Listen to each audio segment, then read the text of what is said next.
tensions in a fishing dispute have come to a head in southwestern Nova Scotia. They ain't touching my lobster. If somebody was digging in your wallet and taking your money, we would stop them. And at the center of the dispute is the question of what it means to fish to obtain a moderate livelihood. An overnight fire on Saturday left a fishing pound used by Mi'kmaq fishermen in ashes.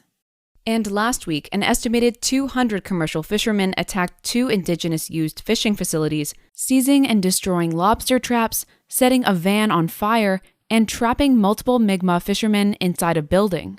Put them down! What are you doing? These acts of violence and vandalism come against a backdrop of decades of disagreement over fishing rights in the region. You guys fish when we fish. That's all we want. But to understand the ongoing dispute between Indigenous harvesters and commercial fishermen, we have to go back even further to pre-Confederation times. In the mid-1700s, a series of treaties was signed between the British and the Mi'kmaq and other Indigenous peoples living in what is now the Maritimes.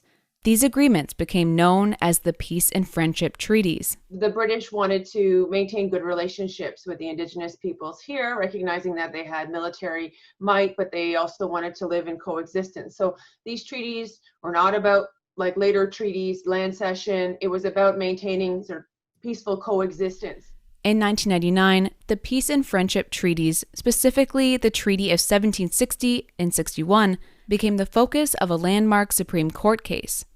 The case centered on Donald Marshall Jr., a Mi'kmaq man who, in 1993, after catching and selling eels, was convicted on charges of fishing out of season and without a license. After a 6-year legal battle, the Supreme Court ruled that the treaties of 1760 and 61 are still valid today, and therefore Marshall and other Indigenous people have a treaty right to hunt and fish in order to obtain what the court called a moderate livelihood. And these treaty rights are protected under Section 35 of the Constitution of Canada. In Nova Scotia and other parts of Mi'kma'ki, Indigenous people, because of displacement, because of racism, face several challenges in terms of poverty and being left out of the economy and trying to get into the economy. So this is pretty significant in terms of a recognition in that regard. Following the ruling, the federal government was tasked with establishing new rules that would accommodate the treaty rights, as well as other concerns, such as conservation and commercial fishing interests.